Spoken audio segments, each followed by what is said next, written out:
तो hello guys, आज हम लोग करने वाले हैं इस एनिमे को फिर सेक्शन है जिसका नाम है am I actually the strongest. ये इसका पार्ट 3 होने वाला है। जो आपने पहले एपिसोड नहीं देखे तो पहले जाकर देख लेना उन सभी को। तो एनिमे की स्टार्टिंग में जो शार्लेट होती है वो हारुतो को कहती है गुड मॉर्निंग हारुतो, और फिर वो उसके पास में जाती है और कहती है गुड मॉर्निंग। इस पर हारुतो बोलता है कि तुम गेट नॉक करके नहीं आ सकती, जिस पर वो शार्लेट बोलते हैं अगली बार मैं ज़रूर आऊँगी। और फिर हारुतो बोलते हैं बताता है हमें कि अब ये ऐसे ही करती है और मेरे कमरे में मुझसे बिना पूछे आ जाती है। जिसके बाद वो बोलती है कि बड़े भाई ये है क्या, जिस पर वो हारुतो बताता है इसको कि ये एंशिएंट मैजिक है। जिसके बाद वो कहती है ये क्या है, ये तो एंशिएंट मैजिक, आप तो बहुत ज़्यादा कूल हो। उस पर वो कहता है इसको सीखना बहुत मुश्किल है क्योंकि बहुत ज़्यादा लूज़ मैजिक है। जिसके बाद में जो शार्लेट होती है वो कहती है कि नहीं, इसके रिलेटेड बहुत सारी बुक हमारे लाइब्रेरी में हैं। इसके बाद हारुतो को वो लाइब्रेरी में ले जाती है और वो बहुत सारी किताबें जो रहती है ढूंढती है एंशिएंट मैजिक के रिलेटेड, और वो हारुतो को देती है। इसके बाद में हारुतो जो है वो एंशिएंट मैजिक को पढ़ने लग जाता है और उससे पता चलता है कि एंशिएंट मैजिक होता है वो नेचर का नॉन एलिमेंटल होता है। और फिर वो सोचता है कि मेरे बैर मैजिक भी तो एंशिएंट मैजिक नहीं। जिस पर जो शार्लेट होती है वो कहती है कि आप ये वाली आप पढ़ो, और इसके अंदर एंशिएंट मैजिक से रिलेटेड बहुत ज़्यादा क्वेश्चंस हैं। इस पर वो पूछता है क्या तुमने इस किताब को पढ़ रखा है, जिसमें शार्लेट हाँ में जवाब देती है और वो कहती है कि इस बुक को फ्ले ने और उसके मॉम ने पढ़ने में मदद करी थी, क्या आप भी इसे मेरे लिए पढ़ सकते हो। इसके बाद हारुतो उसे पढ़ने लग जाता है तो शार्लेट उसकी गोद में आकर बैठ जाती है और वो कहती है जब फ्ले और उसकी मॉम ये किताब पढ़ के सुनाती है तब उसकी गोद में ऐसे ही बैठ जाती है। इसके बाद जो हारुतो होता है वो कहता है कि ये सब चीज़ें तो मैंने एनीमे में पहले देख रखी है। इस पर जो शार्लेट कहती है वो कहती है एनीमे क्या होता है, जिस पर वो उसे बताता है कि स्केच होते हैं जो कि बोलते हैं। उसके बाद में जो शार्लेट होती है वो ऐसे घूमने लग जाती है। इसके बाद में हारुतो सोचता है कहीं मैंने कुछ इनोसेंट चीज़ तो नहीं बोल दी। इसके बाद हारुतो एकदम से देखता है कि वो बहुत ज़्यादा एक्साइटेड है। उसके बाद में जो शार्लेट रहती है वो कहती है मुझे भी एनीमे देखना है। जिसके बाद जो हारुतो रहता है वो कहता है मैं अपना पूरा ट्राई करूँगा कि तुम एनीमे देख सको। उसके बाद हम लोग देखते हैं 2 हफ्ते की मेहनत के बाद में जो हारुतो रहता है वो प्रेजेंट टाइम के इंटरनेट को इस वाली दुनिया में ले आता है। और फिर जो शार्लेट रहती है वो कहती है वाह ये क्या ही मैजिक है, आप तो जीनियस हो। जिसके बाद वो एक एनीमे को सिलेक्ट कर लेती है और वो जैसे उसे ऑन करती है वो देखती है कि जो उसमें एनीमे एक लड़की होती है जो कि नाच रही होती है और बोल भी रही होती है। जिस चीज़ को देखने के बाद जो शार्लेट रहती है वो बहुत ज़्यादा इम्प्रेस हो जाती है और वो उसे देखती रहती है।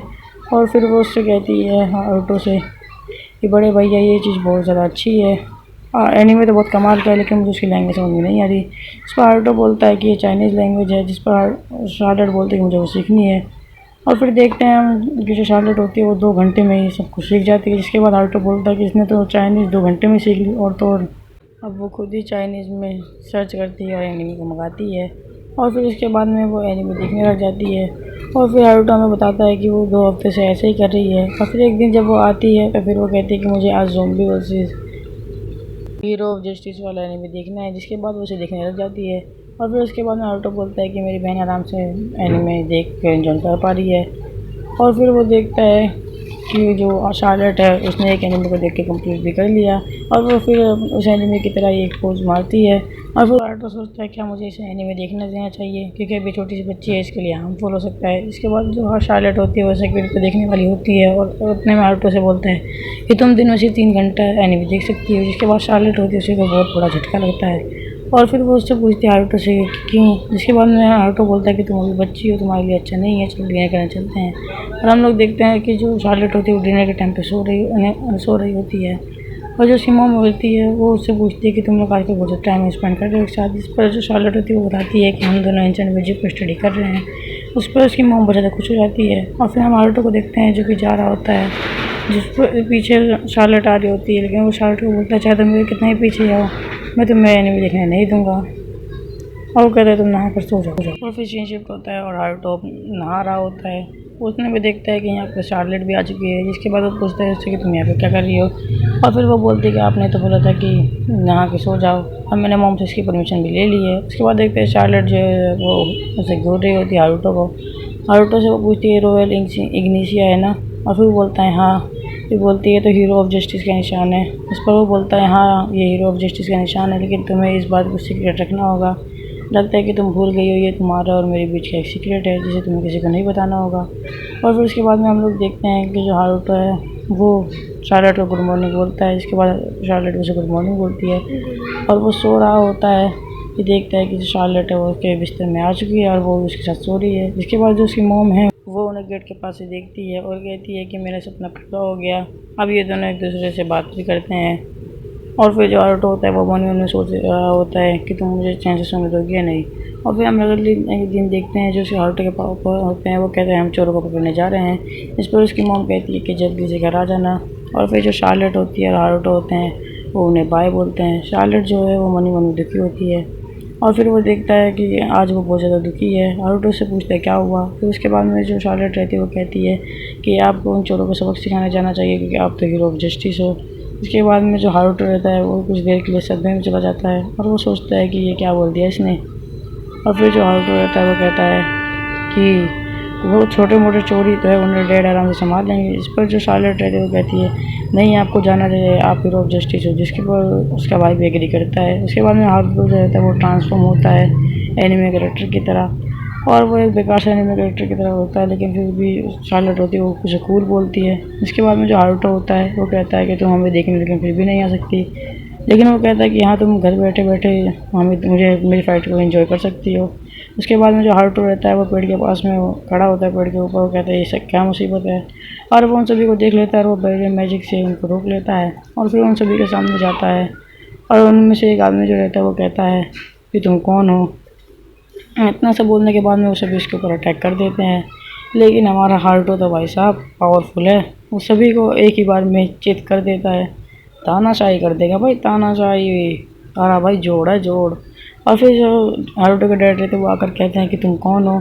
इस पर हारुतो लंबी सी स्पीच देने के बाद में बोलता है कि मैं बुराई का दुश्मन और अच्छाई का दोस्त, मेरा नाम है ब्लैक नाइट।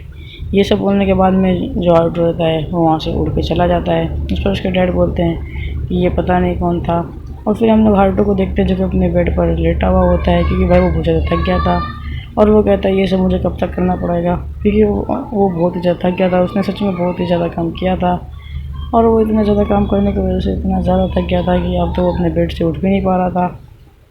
और फिर वही हमें दिखाया जाता है शार्लेट को जो कि इन सभी को देखने के बाद में बहुत ज़्यादा खुश थी। और फिर हम लोग अगले दिन का सीन दिखाया जाता है जहाँ पर हारुतो रहता है वो कहता है फाइनली मैं सक्सेसफुल हो गया, मैंने अपने तरह एक रोबोट बना दिया है। इस चीज़ को बनाने के लिए मुझे बहुत ज़्यादा मेहनत करनी पड़ी, उस किताबों को मुझे पता नहीं कितनी बार पढ़ना पड़ा है। जिसके बाद देखते हैं हम शार्लेट जो रहती है वो उठ जाती है और वो कहती है दो हारुतो। उसके बाद में आवाज़ आती है फ्लेकी कि नीचे आओ। और फिर हम लोग देखते हैं जो हारुतो के डैड होते हैं वो प्रिंस को बोल रहे होते हैं यहाँ पर आने के लिए शुक्रिया। फिर जब प्रिंस रहता है वो कहता है ये जगह कितनी ज़्यादा गंदी है और यहाँ पर कितनी ज़्यादा गर्मी हो रही है और वैसे ही उन्हें उल्टा सीधा बोलने लग जाता है। जिस पर उसकी बड़ी बहन कहती है कि तुम्हें क्या बड़ों से बात करने की तमीज़ नहीं है। जिस पर जो प्रिंस रहता है वो कहता है कि तुम बात बात में मेरी बड़ी बहन मत बना करो। और फिर उसके बाद में जो रहता है प्रिंस वो आकर हारुतो को एक डोर के लिए चैलेंज करता है। जिस पर हारुतो पहले तो मना करता है लेकिन फिर उसके बाद में वो मान जाता है और फिर हम दोनों को फाइट करते हुए देखते हैं। और फिर उसके बाद जो रहता है प्रिंस वो कहता है कि तुम तो आज गए, तुम्हें बहुत ज़्यादा मारूंगा। हारुतो जो रहता है वो अपने मैजिक पावर से उसका मैजिक को देखता है जो कि 9 था, ज़्यादा से ज़्यादा 40 और अपने पापा का भी देखता है जो कि 32 था और उसकी बहन का 40 मैक्सिमम 33। और फिर वो कहता है सबसे ज़्यादा पावरफुल बंदे का तो मैजिक लेवल 77 था, ये तो वो नहीं हो सकता। और जो प्रिंस होता है वो उसके ऊपर अटैक करता है जो कि आराम से डॉज कर लेता है हारुतो। उसके बाद वो फिर से अटैक करता है और हारुतो उसे अटैक को भी डॉज कर लेता है। जिसके बाद वो कहता है कि तुम मुझसे फाइट क्यों नहीं कर रहे हैं। और फिर उसका हारुतो रहता है वो अपने ऊपर बेरियर मैजिक लगा देता है और फिर उसके बाद वो जानबूझ के पीटने लग जाता है लेकिन उस पिटाई से उसे कुछ भी असर नहीं हो रहा था। और फिर उसके बाद में जैसे ही प्रिंस उसे लूज़र कहता है हारुतो पीछे से आता है और उसे एक ही बार में दानाशाही कर देता है। जो प्रिंस रहता है वो ज़मीन पर पड़ा रहता है लेकिन फिर उसे बहुत गुस्सा आता है, वो फिर से उठ के हारुतो के ऊपर अटैक करने जाता है लेकिन हारुतो फिर से पीछे हट के फिर से उसको पीट देता है। जिसके बाद वो फिर से ज़मीन पर पड़ जाता है और जो हारुतो के डैड रहते हैं वो कहते हैं कि ये कैसे हो सकता है। और उसकी बहन होती है प्रिंस की वो कहती है 2 लेवल का बंदा तो नहीं लगता। इस पर उसका डैड बोलता है कि मुझे भी नहीं लगता। उसके बाद जो हमारा प्रिंस रहता है वो उस पर फायर बॉल से अटैक करता है लेकिन हमारा जो हारुतो रहता है वो उसे आराम से डॉज कर लेता है मैजिक की तरफ वजह से। उसके बाद वो कहता है ये तुमने क्या किया। और फिर एक ही बार में हारुतो उसके सारे फायर बॉल उसके ऊपर मारने वाला होता है कि जो प्रिंस रहता है उसके आगे झुक के उसे माफ़ी मांग लेता है। और फिर जो इसी बात से लेकर बड़ी बहन भी उसकी माफ़ी मांग लेती है कि मेरे बड़े भाई को माफ़ कर देना। और फिर हारुतो जो रहता है वो वहाँ से फिर चला जाता है, माफ़ करते इसी पर ये एपिसोड भी ख़त्म हो जाता है। अगर जो गाइस आपको ये एक्सप्लेनेशन वीडियो अच्छी लगी तो इस वीडियो को लाइक कर देना और चैनल को भी सब्सक्राइब कर देना, क्योंकि यार मैं न्यू कंटेंट क्रिएटर हूँ, प्लीज़ सपोर्ट मी।